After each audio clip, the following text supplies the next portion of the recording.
Good evening.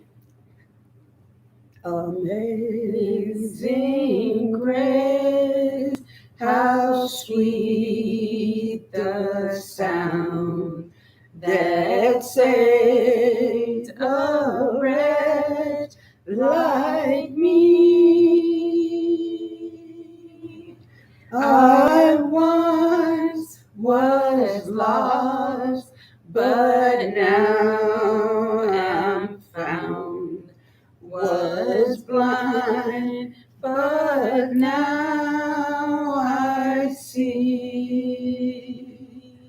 'Twas grace that taught my heart to fear, and grace my fears relieved. How precious did that grace appear, the hour I first believed. Good evening, everybody. This is a most gracious and marvelous day. The last 2 days have been. Uh, uh, these 2 days are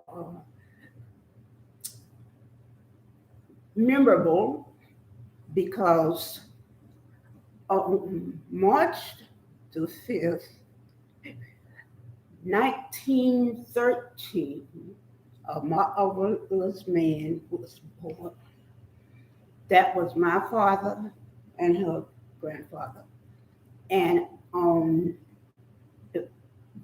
5 years after that, a wondrous lady was born. That was my mother and my father. Here are those beautiful people. Let's see, that's my mother, and everybody say probably will say you look exactly like her. Yes, I do. Thank you. Yeah, with the hat on. Then my father is right behind her, in the middle. Yeah. hmm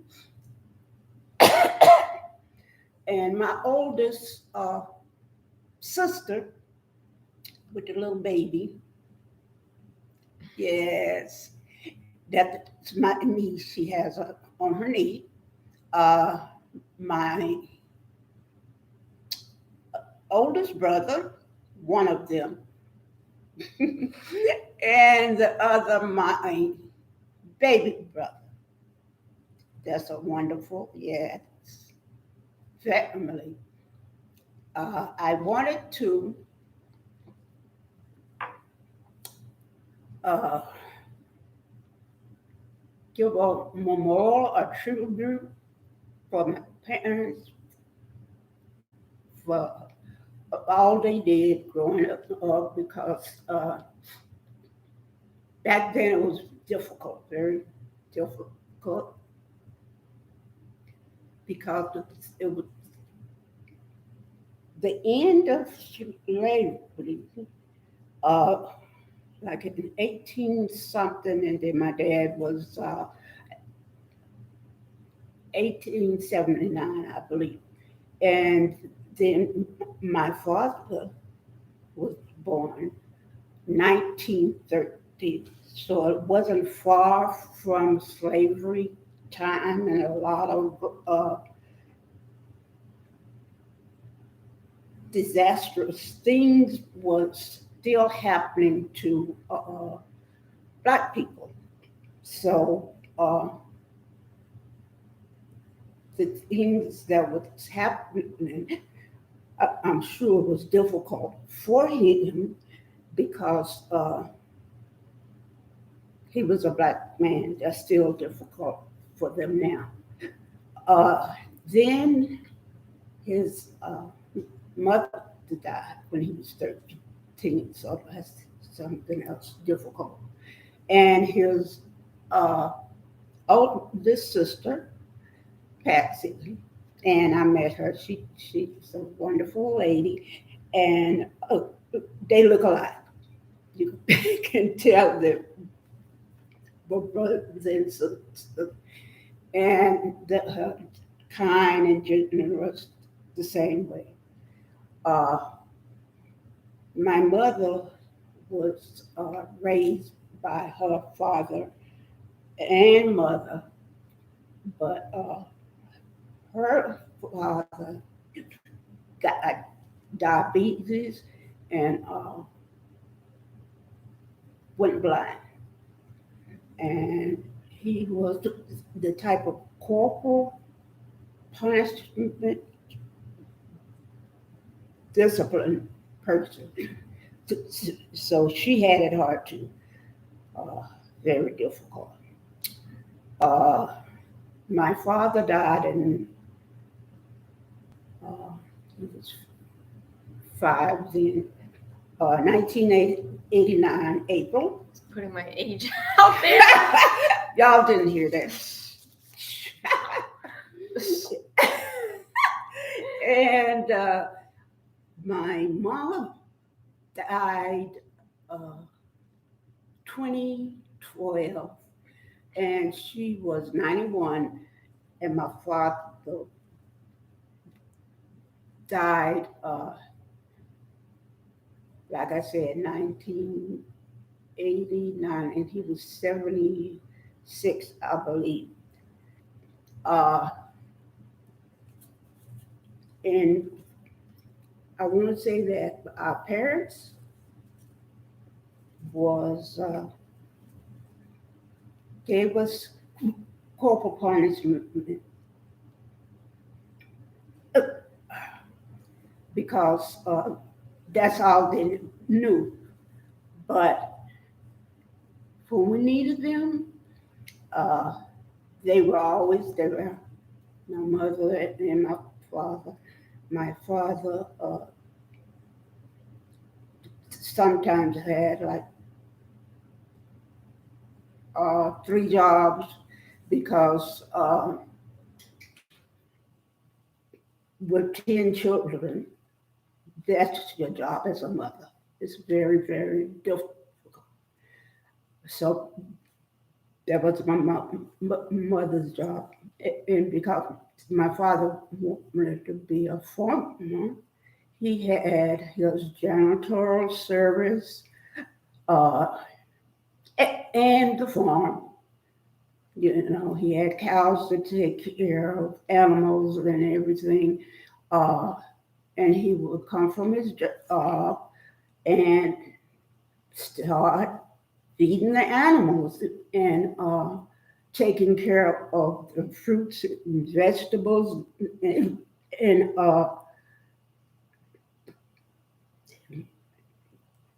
and with that, uh, I would help them because nobody else wanted to do work on for him. He would ask me, and I said, "Yeah, you know, it's a chance to be with him."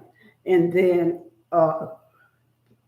he showed me how to take care of the little chickies, you know, the baby chickens, and feed them and everything like that. And with the vegetables, I would he showed me how to make a pocket in the ground after he went over it with the plow, and he give me the seeds and show me how to do it. Put the seeds in there, and it only had to take me once him showing, and that was it. And they were amazing, you know. They had plenty of food because he grew it up, you, you know, and so we didn't have any problems at all. And like I said, the corporal punishment And it was hard, but there was nothing compared to the way they had to live under prejudice, you know. And I say my parents was tenacious. They didn't stop, no matter how hard it was for them. And because they had 10 kids, I give them a clap for that. You know, because back then, uh, in the black families, well, I guess white family too, it had too many, they would separate the kids and send them to aunt so and so and uncle so and so, whatever. But my parents didn't, and I thank them for that. And this is our tribute to them because they never gave up, and they even helped me. This beautiful lady, uh, when we was in the same town, but after we moved, uh, we didn't have it. It didn't help, but as long as we was there, uh, mom and dad, my sisters and stuff like that, helped me to raise her. And I want to give them a tribute too, because it's difficult being a single mom. So thank you all. And this is a tribute uh, to people that was uh, that was tenacious and never gave up. Thank you so much, Mom and Dad. Thank you, Grandpa and Grandma, for loving us and being wonderful, tenacious grandparents. Happy birthday. Music. Alexa. Alexa. Wait, talk about our flowers. Oh, Daffodils, so we have our flowers. So daffodils signifies new beginnings and rebirth. And daffodils are strong and resilient. They are a positive, life-affirming symbol. That's why we have these flowers. yeah, like our parents and grandparents. And magnolias, they symbolizes nobility, perseverance, and love of nature. That describes your grandpa. 'Cause he was out up there with the chickens Yeah. and the animals and the vegetables. This describes him. He was very notable. And we love you, both of you. We love you. And this is a tribute to you too. Happy birthday. Yes. Bye. But you have to, the song.